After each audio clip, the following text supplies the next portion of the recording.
Welcome to the Grok Shop. Grokmeister P here. In this video I'll be taking a look at the One For All Universal Remote model number OARUSB04G. The unit comes with some very simple, easy to read instructions. It comes with an extensive device code list which can be used if the shortcuts don't work. And it comes with a USB cable for doing the web configuration, which I'll be getting into here in a little bit, and can also be used for doing more advanced JP1 stuff, which will be for a later video. I paid about $34 on Amazon for this remote. It actually has a very solid feel to it. Feels like it's really well built.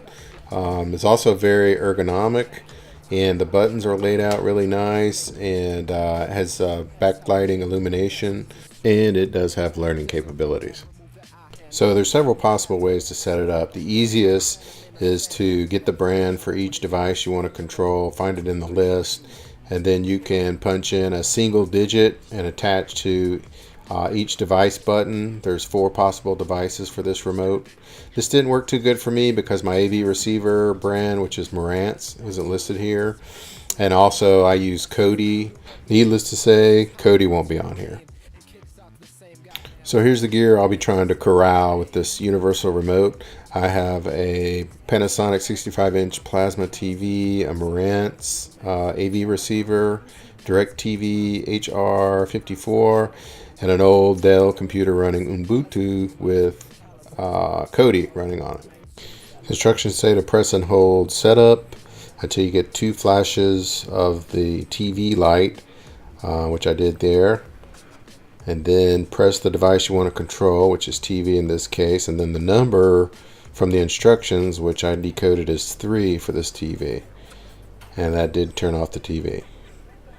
Turned it back on, and now I can control the volume.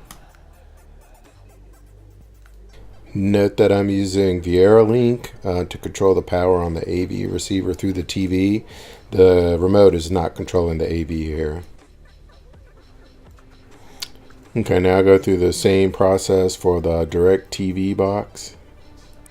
Except now after pressing setup and getting the double flash, I press the STB for set-top box button. Then I press number 5 because that was the number from the decoder wheel on the little instruction sheet.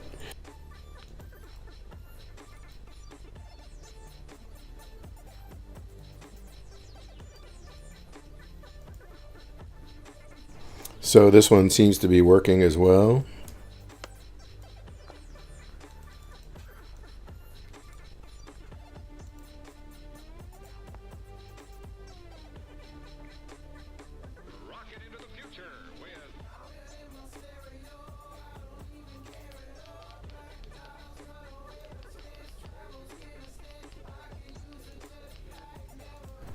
So the guide and all that seems to be working fine. So at this point I could actually watch TV, and that's fine and good, but I have no control over my AVR really, and no hope to control the Kodi yet at this point whatsoever. So those things being the case, it's time to move on to configuration option number 2, which is using their web interface.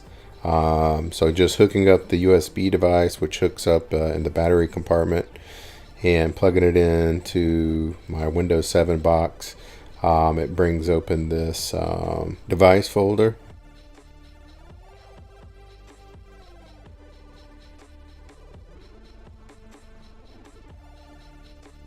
So in here there's this settings.bin file, which is a binary file, and that's basically like the image that the device runs on.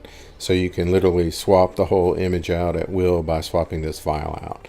And then there's also a shortcut to their simple settings website.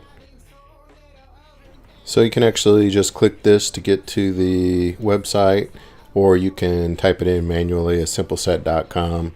It does have the extension UR6540. I'm not sure why. Maybe that's an alternate device model for this model. But anyway, I tried it both ways. It really doesn't matter whether you have the URC 6540 on there or not. They do have these little helper videos which autoplay. They get kind of annoying after a while. Just skip them when you need to. Start by clicking Start Setup and click your platform, Windows for me.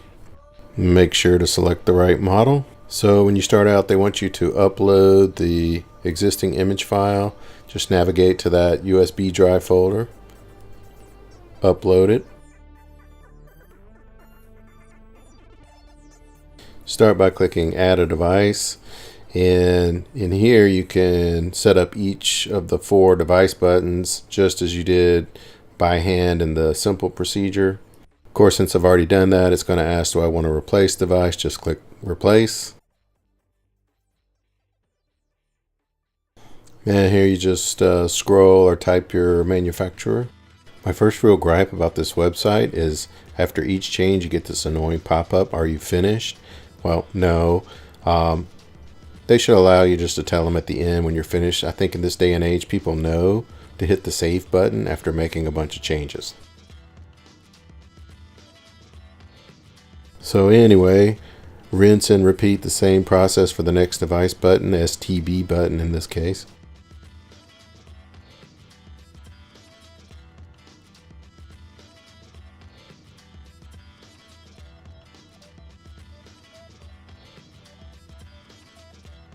So I'm going to set up my Kodi on the 3rd button, which is the DVD button. So to be able to send commands to my old computer with Kodi on it, I use this thing called a FLIRC or FLIRC, which is basically an IR receiver in the form of a USB dongle.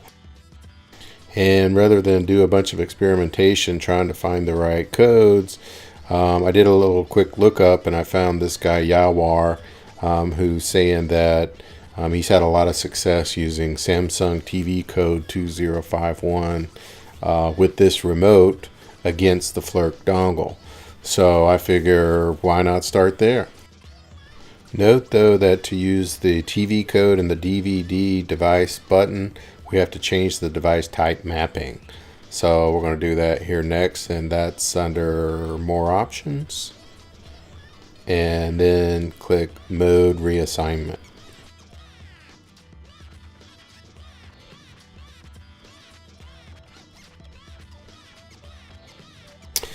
And then here we can tell it we want to control a TV device type with this particular DVD key or DVD button.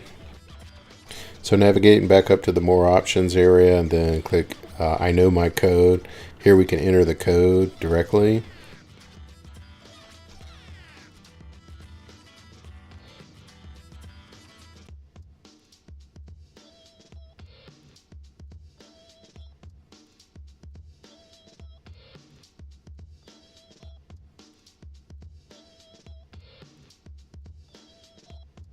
So the last button, the audio button, now I can add my AV receiver to it.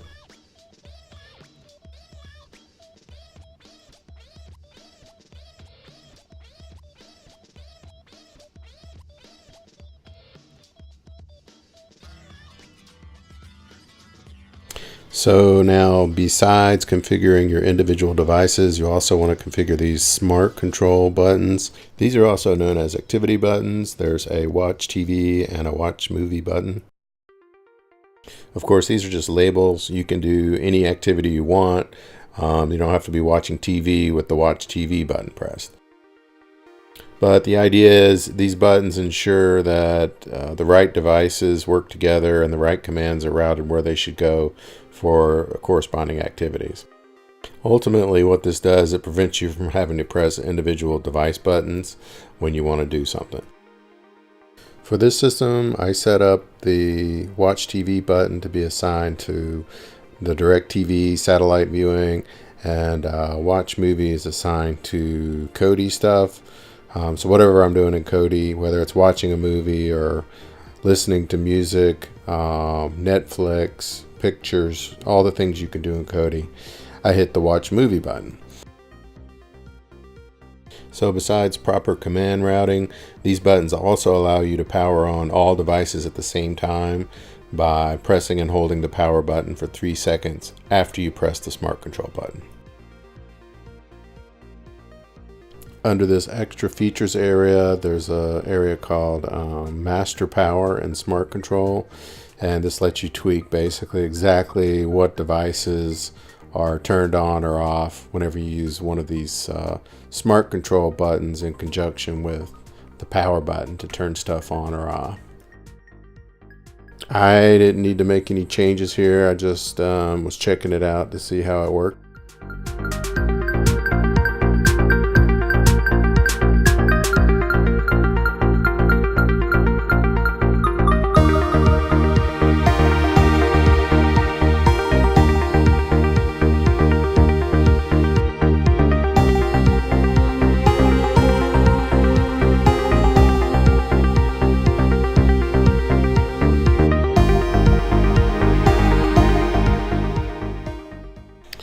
That's pretty much the extent of the online configuration. Now we can finally answer yes to this about the 10th are you finished pop-up that we've seen. And then this gets us to the download area where you can download the settings.bin file to the remote.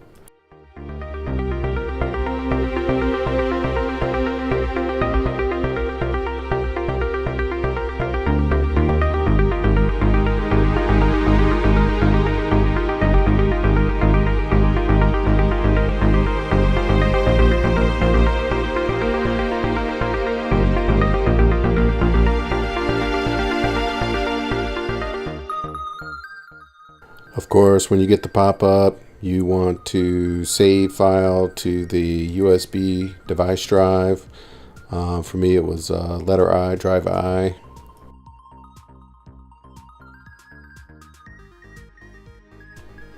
So that's pretty much it. You unplug the device, put the battery door back on, and instructions say you're supposed to press and hold setup until the TV button blinks twice. It seemed like it didn't matter whether or not I did that. I tried this a few times, but it doesn't hurt to do it, I guess. Just for funsies, I tried this print now button, and see, we got some hurlage here. Another problem with the website, so they got some work to do.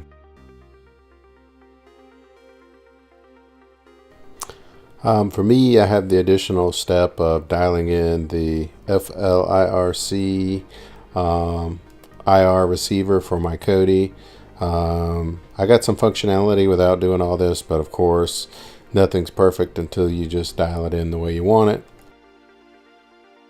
So at the end of the day, I find that this online method, simpleset.com, was much more effective than the shortcode method, but it did have some issues. And while I got everything more or less working, I didn't get the AV receiver to show all the menus I wanted. And in addition to that, I wanted to do some additional customizations, all of which led me to the JP1 method, which I'll cover in part 2 of this same series. But as far as the non-JP1 setup of this remote goes, that's how it's done.